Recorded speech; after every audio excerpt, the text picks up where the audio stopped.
Cette émission vous est présentée par la Capitale Assurance Générale, Skidoo BRP et par Choco, fabricant des vêtements Ice Rock. Allô tout le monde, si en ce moment même on est en 1991, mon intro ressemblerait à quelque chose comme ça. Salut tout le monde, bienvenue à Québec en motoneige. Si on était en 2002, mon intro ressemblerait plus à Allô tout le monde, bienvenue à Randonnée Québec. Mais aujourd'hui, en 2014, je vous dis salut tout le monde, bienvenue à Histoire de Sentier Motoneige. On fête nos 25 ans de motoneige au Québec avec RDS, puis ça part là, bon 25e.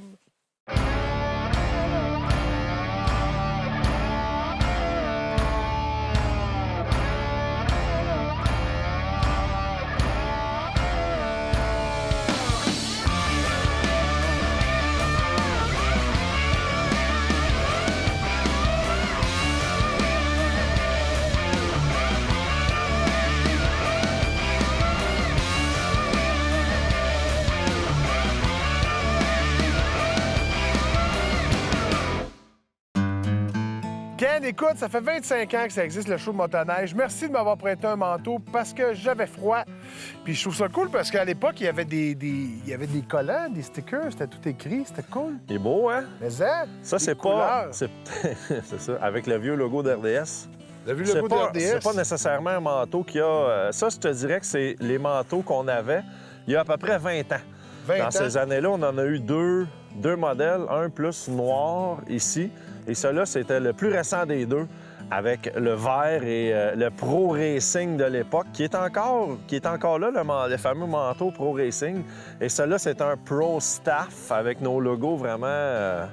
Puis ce qui est drôle, c'est que la couleur du orange-là, ben celle-là, ça doit être la même couleur, mais qui a défraîchi avec le temps. C'est pour ça que cette année, j'ai pris ce manteau-là, moi. Parce qu'on a un petit peu le vert qui va là et le orange qui a quand même un rappel. Ouais, t'es très nostalgique. Hein? C'était mon côté vintage pour mon manteau de cette année. Ken, 25 ans que le show existe. Québec en RDS. motoneige à l'époque, ouais. C'est quand même l'enfer. Un show qui dure depuis 25 ans, c'est très rare. Je pense Je pense qu'il n'y en a pas beaucoup au Québec, ouais. Ben, je pense que c'est pas mal le seul.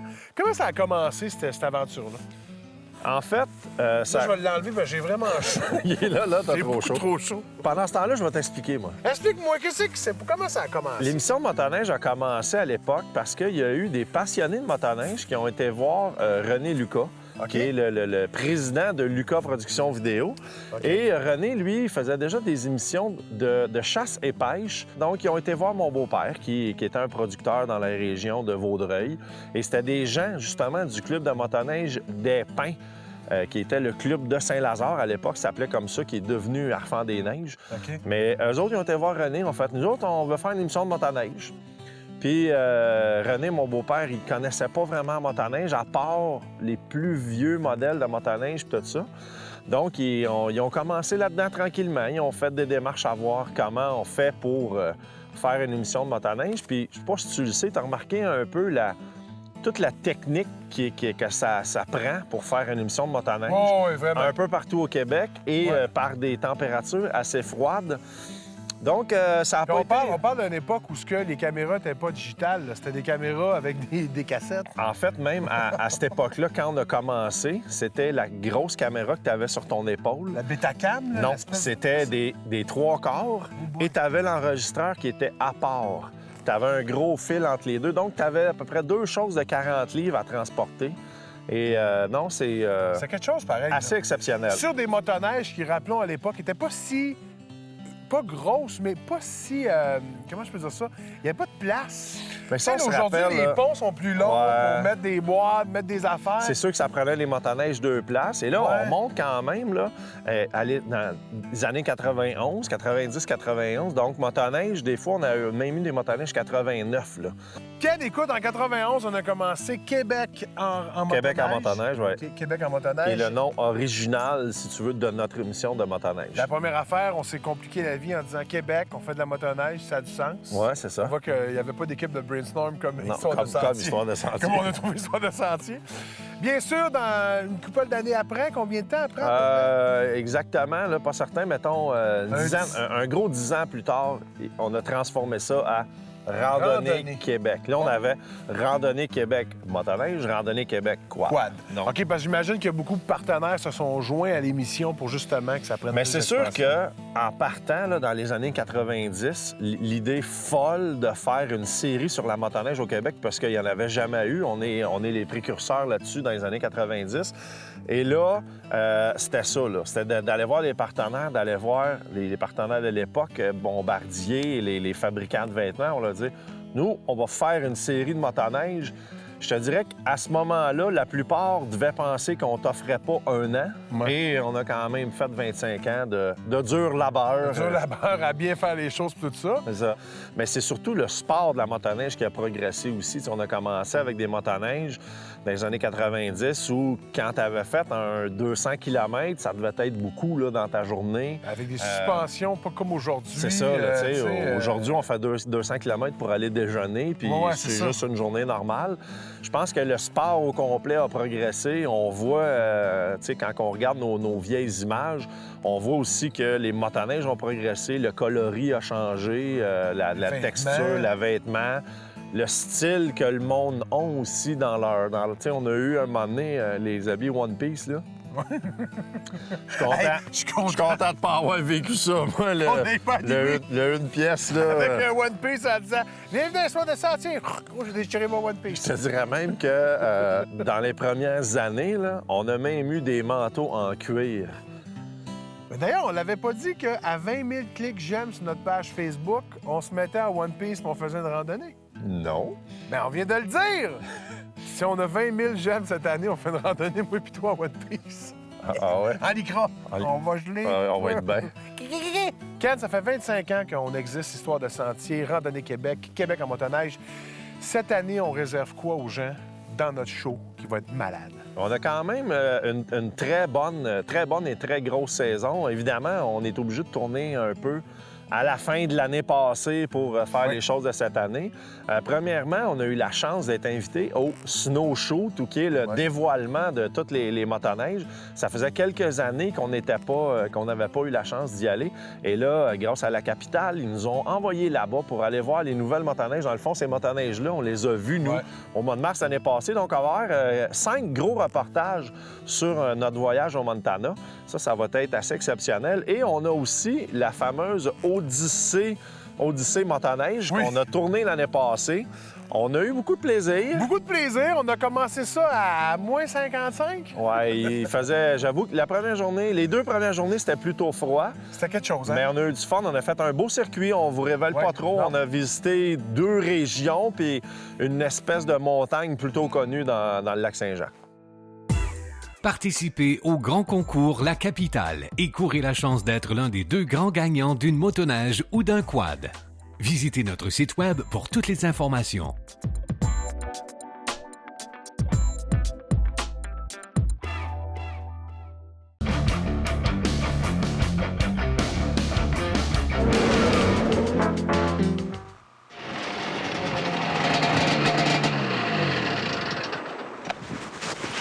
Si j'étais le prince Charles, les oreilles n'auraient pas passé.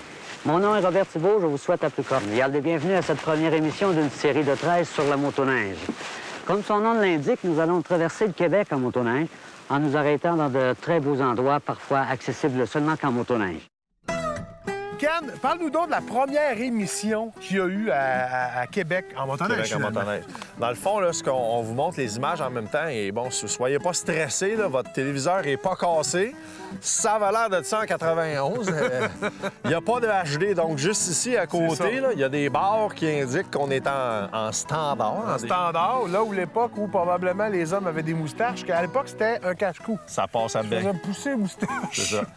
Donc, on voit notre animateur de l'époque, Robert Thibault, sur un rutilant Safari fait par Bombardier 1991. Et à l'époque, c'était la machine presque de luxe. OK. Donc, on est vraiment dans le début d'un ère nouveau.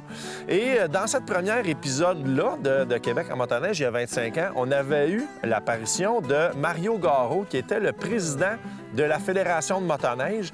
Et Mario Garo, par après, qui est devenu un grand promoteur de sport motorisé au Québec, qui faisait la promotion de Challenge Canada. Donc, Mario qui a toujours eu la piqûre, qui a toujours été impliqué dans le sport de la motoneige et qui est, après ça, devenu un gros promoteur d'événements au Québec. Évidemment, Ken, au fil des années, on a eu beaucoup de personnes connues qui sont venues participer à l'émission, donner des points de vue sur des affaires.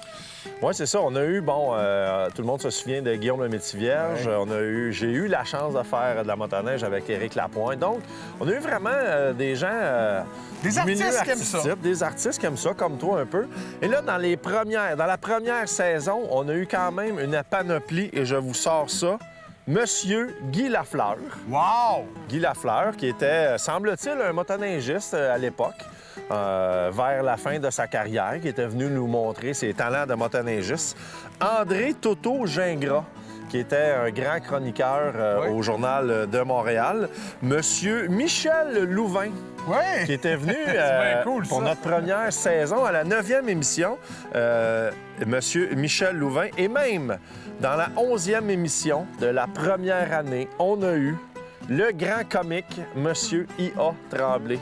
Ah ben Michel Barrette évidemment, lui-même. Michel du Saguenay-Lac-Saint-Jean, qui doit être un passionné aussi de moteur, de tout. Assez reconnu pour ses talents de gars de char. De gars de char, mais aussi de gars passionnés, un peu excentriques, qui s'amusent. Mon cousin, Joseph Armand, c'était mon cousin. On a inventé la motoneige ensemble. Ça fait combien de temps vous en faites, la motoneige? Ça fait au moins 25 ans minimum.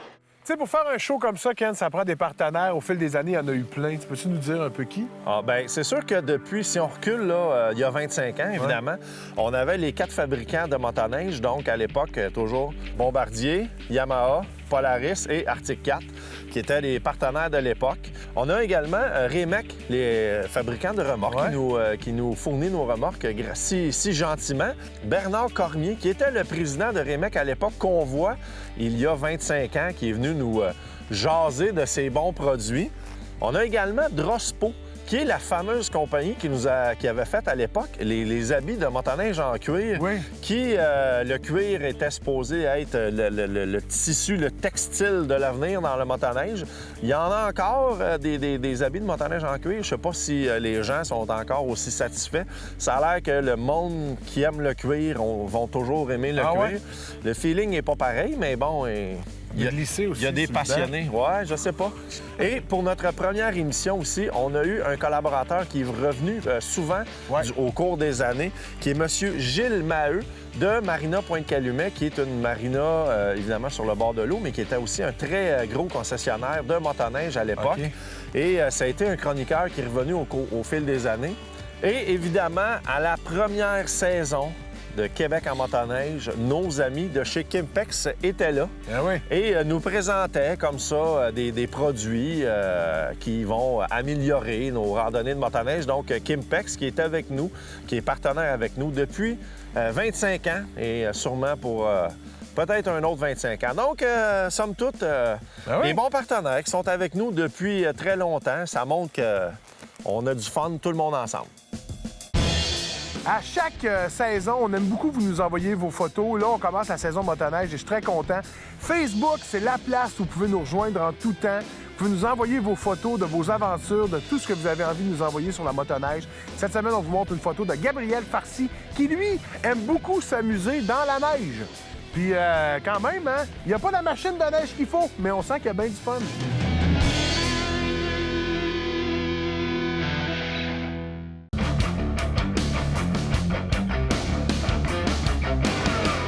On parle maintenant de l'évolution de la motoneige, parce qu'on a parti de loin pour arriver à des machines qui sont, selon moi, au summum des performances aujourd'hui.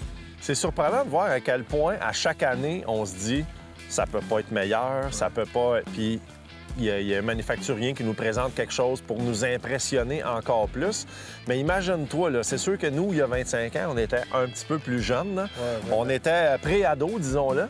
Et imagine là, la technologie de l'époque où, bon, c'est sûr qu'on n'avait plus les motoneiges où il fallait transporter notre gaz, mixer ça, puis on se faisait recracher de l'essence par le carburateur. Là. On avait passé cette étape-là. Mais moi, je me souviens, là, j'ai commencé plus activement dans la motoneige dans les années 94. qu'on avait une certaine stabilité. Il fallait juste avoir la bonne recette pour partir ton véhicule. Tu sais, je me souviens des certains modèles qui étaient... on avait encore les primers ou les chokes, comme les...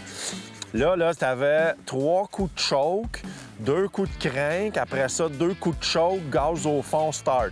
Là, si tu le manquais, tu avais le choix de travaille là-dessus pendant 10 minutes ou tu faisais comme tout le monde et tu te promenais avec des bougies de rechange dans tes poches. C'était pas mal ça. Et au moins, comme Bombardier, il y avait sa bougie qu'on essayait de toffer 4-5 ans.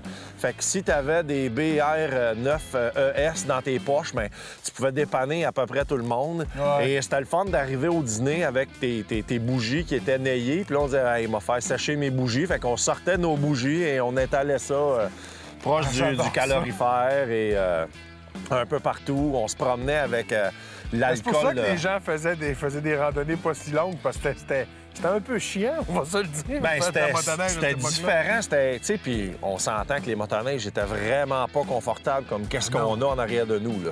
Tu sais, ça allait bien, ça avançait, mais c'était du sport, là. On travaillait fort. Avant d'avoir une motoneige assez confortable, faut se rapprocher de 2000. Tu sais, 96, 97, mais là, les Formula, ils ont sorti en quelle année, les Formula 1? Formula 1 et plus, là. La plus, c'est dans 90, là, exactement. Je pense que c'est 89, là. Mais tu sais, c'était encore là, ça avançait, ça allait bien. C'était quand même performant, des 580, des 440. Mais c'était pas confortable pour faire C'était pas la même chose. Ouais. On se souvient des positions avancées que, on était comme dans un lazy boy. Que on a pensé que ça serait ça le restant de notre vie, faire de la motoneige à cette époque-là. Et tranquillement, les manufacturiers, ils ont changé le modèle, monté le modèle un peu. Là, on a des positions qu'on est assis... tu peux pas te dire, t'as plus de problème de mal de dos, t'as plus de problème de... Les sentiers aussi, c'est surtout du côté de l'amélioration de la condition de sentier. On est passé qu'un club avait un surfaceur. Des fois, il y avait un surfaceur et demi.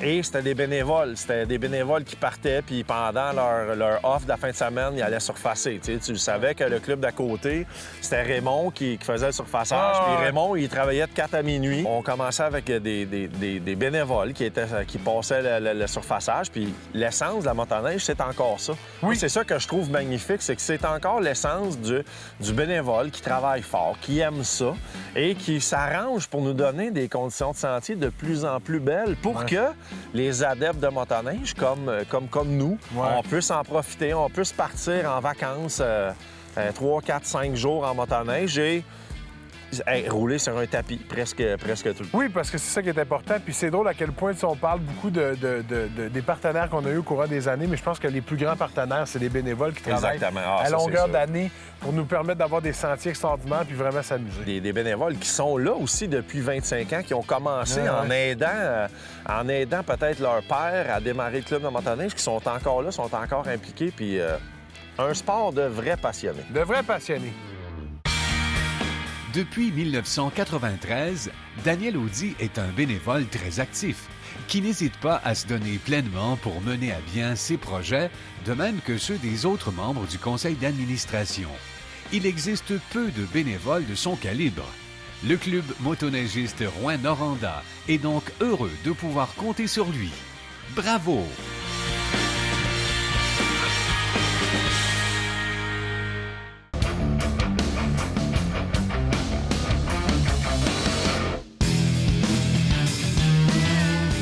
Alors, cette semaine, dans notre chronique, on n'est pas sorti du bois. Je suis content parce que c'est un peu moi qui va faire la chronique. Vas-y! Yeah! Mécan est là pour ses expertises. Bon, l'hiver est arrivé. Expertise. OK, je suis là. L'hiver est arrivé, les motoneiges sont sortis, mais on peut quand même garder notre quad et s'amuser un peu avec parce que le quad, c'est 4 saisons. Évidemment, on est prêt avec ça. Et moi, de mon côté, ce que j'aime le plus faire l'hiver, c'est gratter ma cour. Pousser de la neige. Pousser de la neige. Et cette année, je me suis muni de l'appel Click and Go 2. Et vraiment, c'est extraordinaire. C'est la 2. C'est pas la 1, c'est la 2 que j'ai. La grande qualité, c'est que c'est une Click and Go. Et c'est que c'est fait pour vraiment le randonneur, la personne qui veut s'en aller en randonnée la fin de semaine, mais gratter la cour parce qu'elle s'installe en un clin d'œil. Bon, j'ai un clin d'œil. Ça demande un peu d'effort, mais c'est vraiment facile à l'installer parce que tout ce qu'il faut faire, c'est qu'une fois que la pelle est par terre, tu l'accroches avec ta winch. Le treuil. Tu la montes un petit peu et là, tu peux la manipuler et la cliquer sur sa base en dessous et ça, c'est extraordinaire. Donc, tu peux la cliquer rapidement et la décliquer rapidement. Ce qui fait que tu peux partir en randonnée sans problème parce que ce qui attache la pelle en dessous n'est pas dérangeant dans les sentiers, rien. Ça accroche pas, ça fait rien. C'est vraiment juste 2 belles pines en métal qui sont bien serrées, bien vissées. Fait que c'est vraiment extraordinaire. Et j'adore ça, puis on développe, parce que certains vont dire « Ouais, mais quand on pousse la neige, on scrape les gazons, on scrape... » Ça, c'est vrai qu'il faut faire attention. Faut juste pas pousser sur son gazon, en fil. Ben, en fait, tu peux pousser sur le gazon. Mais moi, ce que je fais, Ken, écoute bien mon truc. Rendu proche du trottoir, parce que moi, j'ai des poteaux, je lève la pelle un petit peu d'un quart de pouce à un pouce. Et là, je pousse par en haut. Et la pelle, par elle-même, va suivre en le vent par en haut. Fait que ça, c'est extraordinaire. Ça lève direct. Mais c'est impressionnant, puis c'est vraiment le fun. Combien de temps d'installation est-ce que ça requiert, Philippe? D'installation, tu veux dire pour la mettre dessus ou pour la monter? Mettons à l'automne, là, quand tu l'installes pour la première fois. Bien, en fait, à l'automne, là, quand tu l'installes, ça prend 1 minute. Parce que le câble, tu l'enlèves pas l'été, toi. Ben oui, mais je l'enlève toute. Mais en fait, ce qui arrive, c'est qu'elle s'enlève au complet. OK. Tu comprends? La pelle s'enlève, mais aussi avec toute la base en dessous. Puis il y a une autre affaire en dessous qui est accrochée. Il y a comme un cadre. Un cadre. Le cadre, lui, reste là permanent. Puis lui, quand en sentier, ne dérange pas. Fait que l'été, tu peux le laisser là pareil. Puis le remettre l'hiver dessus. Tu laves un peu, puis tu snaps ça là-dessus. C'est une pelle qui est merveilleuse, qui a fait tout bien, mais le plus le fun, c'est qu'elle est faite au Québec, à Drummondville, par nos amis de chez Kimpex. Voilà. Fait que moi, je vous la conseille. Si vous voulez une pelle pour pousser, l'enlever rapidement pour aller en randonnée, puis ensuite revenir et la réinstaller rapidement, la Click & Go 2, that's the choice. À Saint-Alexandre de Kamouraska, tout le monde connaît Gaétan Charret, autant pour son engagement dans le club de motoneige Mont-Bleu que comme entrepreneur. Passionné de motoneige depuis 1967, M. Charret figure au nombre des administrateurs du club depuis 1980 et en est le président de manière ininterrompue depuis 1988. Tous s'accordent pour dire que de le côtoyer est un privilège. Merci, M. Charret. Alors, c'est déjà tout pour Histoire de Sentier. Merci d'avoir été à l'écoute. À partir de maintenant, je pense qu'on peut dire qu'on repart, moi et toi, pour un autre 25 ans. Ben moi, oui, toi, je sais pas. Non? Ben oui, moi, je pense que je t'accompagne là-dedans. On finit les deux pépères avec des machines qui, selon moi, vont voler. Peut-être, en fait. On n'aurait même plus besoin de surfacer et on va voler par-dessus nos sentiers. Ça va être malade. Ouais. Hey, la semaine prochaine, à Histoire de Sentier, une autre émission extraordinaire. À la semaine prochaine. Qu'est-ce que tu fais? Ben, fais du skidoo, moi. Hein? Moi, je vais faire de la motoneige. Ouais, fais de la motoneige. On les entend-tu virer? Oh!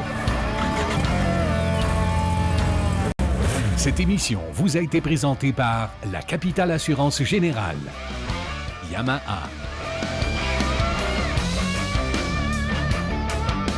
et par Choco, fabricant des vêtements Ice Rock.